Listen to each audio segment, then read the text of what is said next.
What's up, ladies and gentlemen? You're going to play Crash Bandicoot 3 Part 4. We are now beginning High Time, the second of several Arabian-themed levels. This one will be at night.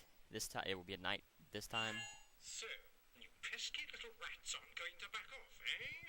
Just to continue to gather crystals and see what I do. And this one will definitely be a lot harder than level 7. This one will have the first death route that we will see in the game. There's not that many death routes in this game compared to what there was in Crash 2, but it's pretty far into the level, so we have to be very careful. There is several new enemies, as you saw, the arsonists, as they're called. They are lab assistants that are arsonists. They will be in those windows. You cannot kill them with what you have right now. You have to be careful because they will only throw.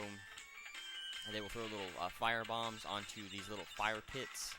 As I will get up close when you can see here, like a little red spot in a burn mark on the ground. That is where the fire will be. The fire is about as high as Crash is. You can double jump over it, but you have to be very careful while doing it. That is the only new enemy that has appeared for now. You know, as you go along, you will see different enemies for these Arabian-themed levels. But and they will use the hanging on the wire or the mesh, whatever, a little bit more than what they did before. And you can see here's the bonus round. Now, those carpets, they will actually follow you around. As you notice, that one was freaking out trying to follow me around. That is something very, very useful that they will do. And you can see, you can actually hear the fire bombs explode from those arsonists over there. And you can watch them, everything that they're doing. Now, this particular bonus round has a pretty interesting puzzle that uses some elements from old Crash games. Now, you have to break that top box and then one of the other boxes here to be able to make it to get to these. And just like in Crash 2, whenever we come up along one of these types of challenges, you want to make sure that you are, you want to knock out the top ones first before you go to the bottom ones, just to make sure that you make it. See here, another 111 Wumpa Fruit, one of the highest, one of the higher Wumpa Fruit levels in the game. This game, however, you can't gain lives at such a rapid rate like you could in Crash 2. If you remember when I got by this time in Crash 2, I was near the mid-80s, I believe. If I wasn't in the mid-80s, I believe I was, let me think. Yeah, I had to be mid-80s to near 90 by level 13 in Crash 2. And for whatever reason, I have a very hard time getting 299 lives very quickly, which is, in some ways good and bad. That spin actually will not actually save you there, and you can actually hit the monkey to knock out the Aladdin here if you can make sure that they are aiming along the right. If they're lined up, the monkey will follow you around. So if you move at all while on the on the approach to the up to the monkey and you miss the timing, you won't be able to line it up just right. As you can see here, here's the purple gem, a lot easier to get to than it was in Crash 2. It is tied along a death route, and just like in Crash 2, as long as you get past the death route or you are along the death route and you die, you will not lose the death route. But if you die before getting up to the death route, or even if you die in view of the death route, you will not be able to make it. So you just have to be very careful with that. And okay, so there is another enemy here. It's a variation of the sword swinging lab assistant, except this one, he will throw the swords at you in a straight line, which are pretty easy to jump over. All you have to do is just you'll have to double jump over them, but Yeah, you know, they're very easy to do. It is very easy to do. Oh, crap. Wow, that sucked. Missed the timing on that one. I thought I'd get a little bit higher. The hitboxes for these enemies, especially some of these enemies that cannot actually hurt you outside of just jumping into you, is actually pretty wide.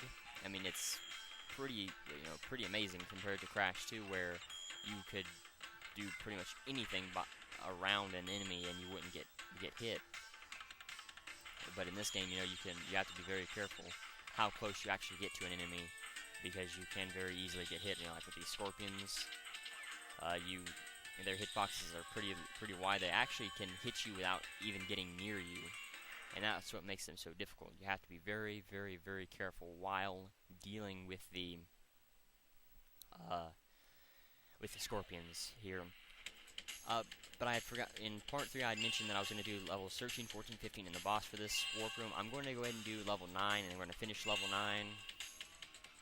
So that may keep me from doing one of the... depending on how long level 9 takes me in levels 14 and 15, I may just decide to go ahead and not do the boss this time. I don't know for sure. It's... I haven't decided yet. I'll still try to see if I can fit it in, just because it'll help with the flow of for the next warp room, especially the way I'm gonna have to do it. Anyway, so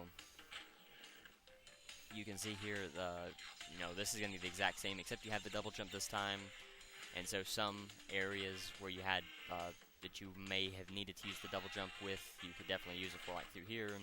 You can slide and use the double jump to miss most of these tiles here for the bonus round. A lot of people didn't, especially if you hadn't played Crash 3 and didn't have to use the crouch jump, a lot of people didn't know that you could use the crouch jump to actually gain extra height. I most certainly didn't, because this was the second Crash game that I ever played. I didn't get to play Crash 2, I just immediately went from Crash 1 to Crash 3. And I didn't know you could use the crouch jump. Well, with the double jump, you can get up there very easily. All you have to do is just, jump. And so, obviously you can't get the what the? That broke too quickly. Obviously you can't get the gem in your first go. The box gem. But it makes it that that puzzle with the TNT is actually pretty difficult if you don't have the double jump, especially if you don't know about the slide jump or the crouch jump. So you have to be very careful. Again, I'll just jump on this really quickly just for the Wumpa Fruit. Really don't need to, because I don't want to get to 100 lives or 99 lives too quickly, but I would also like to see how quickly I can get to it. I have died a few times when I normally wouldn't have, so I'm about 3 or 4 lives short of where I should be.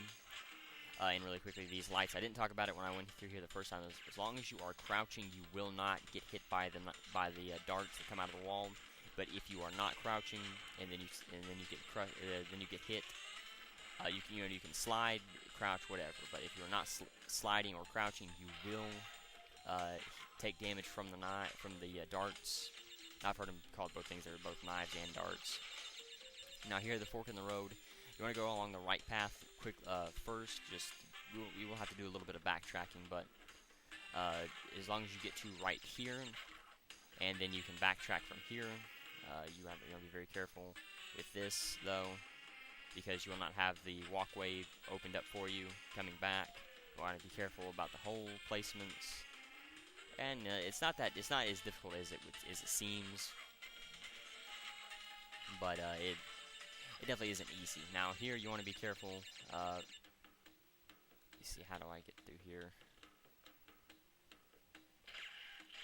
There we go. Yeah, you just have to slide jump over that. And you can see here some spears that come out of the ground. They will come out short. They can hit you there, and they can hit you there as well. But while they are retracting, they will not actually be able to hurt you. so you don't have to worry about that. The flamethrowers we've seen before, he's actually pretty easy to dodge. All you have to do is make sure that his flames are pointing to one side or the other. The spears there, you can see we're going off at different angles.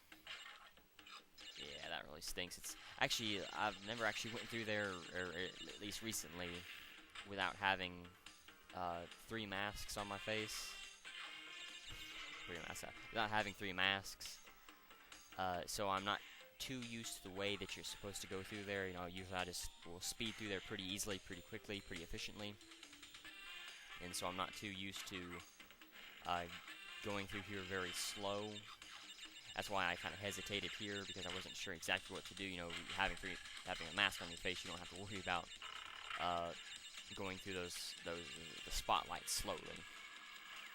But anyway, so we'll just try this again. As I was saying, the spears up here will come out at odd. You know, you can see the 2 in the front will come out first, and then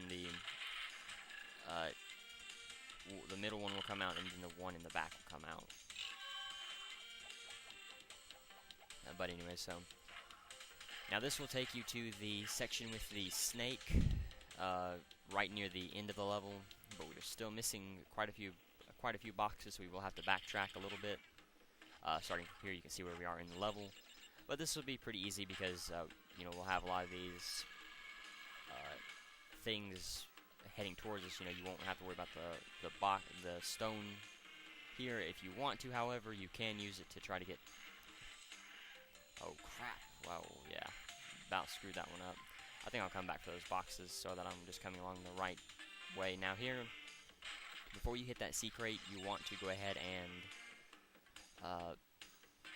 break these.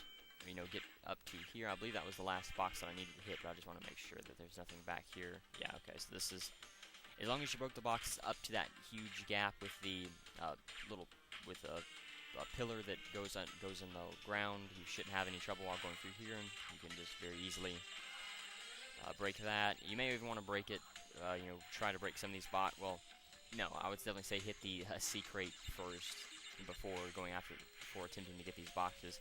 Now you can, you know, crouch, double jump to be able to get to it, but because you can't really see the boxes, you can just kind of get underneath them, and you don't have a whole lot of movement while doing that, because you are on the oil, and that takes away some of your movement even in the air. So you just have to be very careful while dealing with that. But anyway, so now we got both the gyms for level 9, so level 9 is clear, so I'll have to see if I can talk about some of the trivia there. Have to remember to do that. And then we will come back here for the relic later. But anyway, so now we will go to level 14, which is another motorcycle race, except this time is at night. If you remember when I was, I believe I was talking about some of the trivia for level 8, the moon is out, and so you can see, you know, you can see very clearly. You can see Crash's shadow there. You know, it's very bright right now. But then as we go along, you know, there's a couple other. There will be another nighttime level, which will be pitch black, and I'll talk about that later. You know, once I get to it. But anyway, so now the difference here is you have, instead of 7 cars to start, you have 9 cars, and the added of these yellow and red striped gate. Well, they're not really gates. Barricades, and you have to be careful. They will slow you down significantly, kind of like running into the back of one of these cars, and you want to be very careful doing that, because they can actually bump you off into the holes on the sides, following a car on to a ramp like that. You want to be very, very careful. The hitboxes for these cars are actually pretty wide. Here is definitely an area you want to be very careful of, because they will very easily throw you. You know, if you hit that speed boost, the speed pad, and then you end up getting hit by that, you will land in the whatever you call it, Now this is a great way to help save some time if you don't have to worry about the boxes. You want to, if you're going after the boxes and you're like this far into the race and there's no way you can possibly win, you might as well just go ahead and go after the boxes instead of going for the win. And yeah, I was about to say there's one more box here. You can actually bounce off these cars to, if you can do it strategically, you can actually gain a nice. You can kind of bounce off the cars to help slow yourself down in a strategic place so that you can turn into the corner. If you notice, I've had to slide while going through some of those tighter corners. To do that, all you have to do is, well, I'll do it again here just to make sure. But I believe all you have to do is just hold the brakes, brake, and then with the gas on, just hold the stick, the left analog stick or the directional buttons all the way. I believe.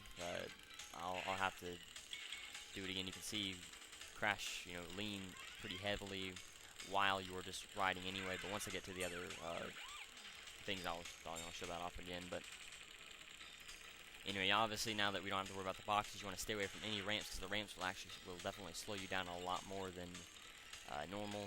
You want to miss. That may be considered a shortcut. You can actually take a different line than the AI cars. The AI cars will follow the same line every time, and just because you can move anywhere you want to on the road, you can actually take shortcuts in some of these corners. You can go on the inside of some of these corners, ride right on the edge, which will help you catch up to some cars and will help keep you away from some cars. You just sit here and stay on the insides of these corners, race him to there. Now that you don't have to worry, as I said, now that you don't have to worry about any of the boxes. Yeah, I was gonna say, through here all you have to do is just lean, but you have to have the gas on to make it work really good. And I'm not that good with the power sliding, I guess you could call it. And so I don't practice it all that often. You don't lose that much if any speed while you are taking an inside line. Usually on some racing games you will lose quite a bit of speed taking a really tight line, but I don't believe you will in this game. I haven't seen anything that suggests that you would, but you very well may, even if it's just a little bit, that you still don't want to lose that much speed. And I still did pretty good, 21 boxes of 25. I would really like to show off being able to get the crystal and the boxes in one go, but it is definitely very difficult. The easiest one is definitely level 8, and I still messed up on that one. But anyway, so now we'll go ahead and do level 15, the last medieval era level, and definitely the hardest one. Well, you've crashed a few parties before, but I never expected you to make it this far. If you don't turn back, I will inflict 1,000 years of suffering on you and the entire universe. And that comes up once you get to the 15th level. There are actually 30 levels in this game compared to the 27 that were in the previous game. Now you can see here these giants, these two-headed giants, you can actually jump on their stomachs once you knock them out. All you have to do to knock them out, you have to hit them in the head. You can either jump on their heads or you can spin them in the head, whichever you want to. I find spinning them is a little bit easier, but sometimes you can just bounce on them and be able to get the same effect. I don't think either of these frogs will actually kill themselves on the nitros, so you don't have to worry about that. But there's a lot more pits in this level compared to previous levels, and there's a lot more slot boxes here as well, so you have to definitely be careful and watch out for those. And something that's returned from Crash 1, the infamous box stuck in the middle of a box. I believe that was all the TNTs and everything. Yeah, But in this game, unlike with Crash 1, what you'd have to do is you have to jump and kind of be a little bit higher than the box in the middle. All you have to do is just make sure that you are lined up with the box in the middle, and you shouldn't have any trouble with it. Now, you want to be careful there, because you can, it's kind of glitchy. Sometimes you will hit the TNT crate. Sometimes I'm not sure if it has something to do with you going up the hill, and then with the timing of your spinning. I don't know for sure. You know, that very well may be it. But anyway, I will definitely say that I miss the, you know, the regular jumping on the striped crates, but I am happy that they did increase the jumping speed so that it's not quite so long. You know, two Wumpa Fruit per bounce is definitely a good amount, and it definitely is not. You know, it makes it a little bit easier while going through some of the bonus rounds that have these striped crates over a hole, like with level 13. Now those wizards spells you can actually spin. They will not go back at the wizard, but they will just kind of disappear, and you won't take damage from them. As you can see there, they just kind of disappear once you spin into them, which definitely makes it pretty easy. But you know, I still find it easy to just jump over them, but it's really up to you. But anyway, so this has a pretty difficult puzzle to it. As you know, the whole bonus round is just difficult by itself, but as you know, there will be some instances, especially the puzzles here, that is actually pretty difficult, and even for the double jump, you can sometimes not make that. You have to double jump over that, and then keep this striped crate here, so that you can once you trip that, you can jump up here. The puzzle here is trying to get over this stack of boxes without tripping the TNTs. Now, obviously, what you would want to do is a slide jump or crouch jump to be able to make it. And this is also another hard one, because you cannot get to those boxes from the ground. And you can see there the first instance of falling from a high place and having Crash land on his face. That will happen from time to time if you can get up to a high enough. Once you kind of get towards the ceiling for a level or an area, that will you'll see that more often, for like there. But anyway, so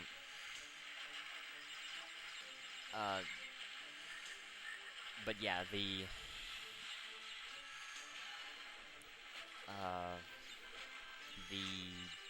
whatever I was talking about, I think I was the bonus round.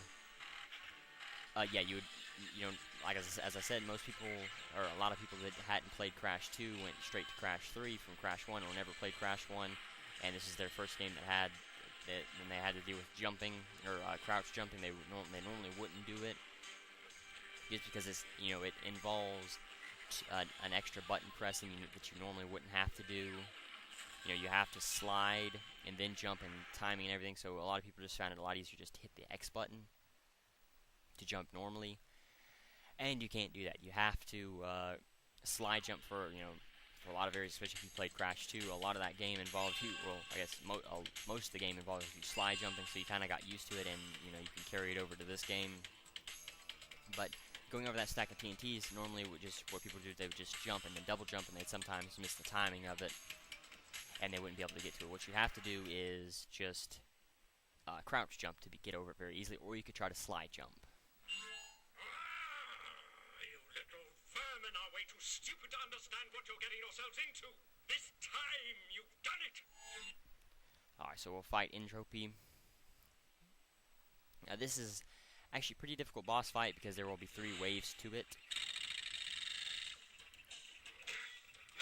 Now you're on my time, you little skunk. Give me the crystals. And I'm pretty sure this is supposed to be the core of the time twister, and you can see he will throw these little plasma shots at you. You can see there's a line that will come straight on at you, side lines that will come straight at you. All I have to do is just jump over them, and then he will take bits of the floor here and will make a pathway for them. And you can see the different arrows will change. Now we are in, I believe, what looks to be Oriental themed. And he will shoot the energy balls Depending on your height, if you are low, if you're low, he'll shoot it low. If you jump to avoid the low one, he'll shoot one that's high. And you have to be careful because the platforms that he makes will be different. There's actually 2 sets of platforms that he can make, and as you can see, the runoff area will definitely shrink as you go on. Actually, I think these energy shots actually follow you. So if you jump, they'll follow you around. Well, yeah, I do know they will follow you around if you do move around while you're on your platform. They will. And now, if you don't get to N.Tropy before while he's on his cooldown, My time is up. But yours soon will be too. while he's on his cooldown, they will look at the Death Tornado spin to spin longer and faster, or to glide while in the air. Press the square button repeatedly. If you don't make it before his cooldown lap, he will take the platforms away, and then he'll switch it back around. You insolent, insignificant morons! By defeating N.Tropy, you have placed us all in grave risk! Crash, Coco, you must realize that this time twister machine is very delicate. Without Dr. N.Tropy's constant care and control, who knows what it will do?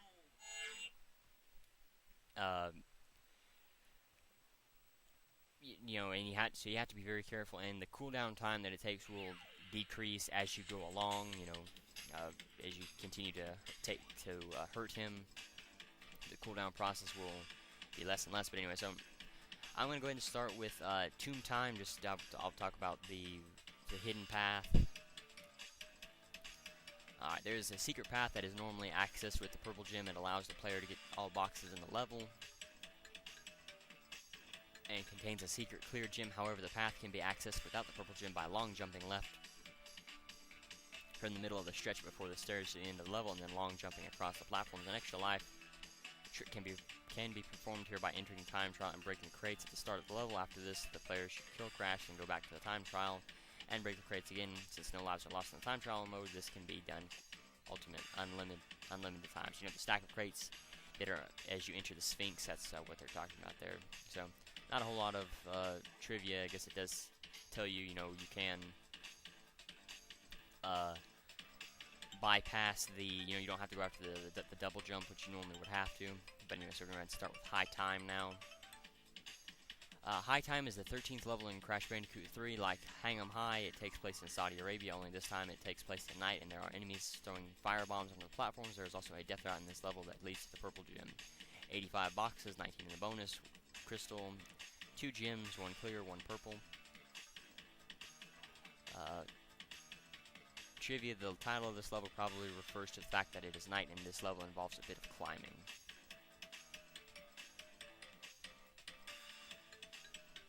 Alright, we'll go to Road Crash now.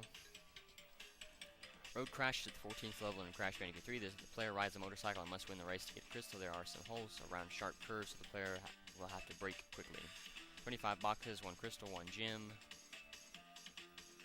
Trivia: there's a secret level tied to this level that I'll show off later on in the game. All 4 motorbike levels take place at a different time of the day. Hog Ride midday, Orange Asphalt sunset, Road Crash late night, and Area 51 overnight. This track is in fact a complete circuit, which can be made obvious if you miss the crates at the start, as you will be able to see them when you reach the finish line. This is the only level in the game where every single crate will transform into a time crate in the time trial mode. The name of the stage is a pun on the video game Road Rash.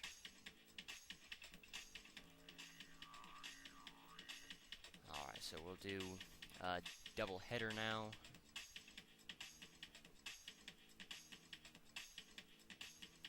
Double Header is the 15th level that appears in Crash Bandicoot 3. It is also the final medieval-themed level that appears in this game. The design of this level is similar to Toad Village and Gee Whiz. Crash will be able to travel through a medieval village and view many different houses, castles, and bridges. However, he will be running through a thunderstorm this time. Double Header is the toughest of the medieval-themed levels, featuring more tricky jumps, pits, and enemies. Crash will also encounter the same enemies that he saw in Toad Village and Gee Whiz. In addition, Crash will meet a new type of lava system that is disguised as a double-headed monster. These enemies will attack by swinging their giant clubs at Crash. They cannot be spun away and require Crash to use a variety of techniques to defeat them. 1 crystal, 1 gem, 91 boxes in total, 30 in the bonus round.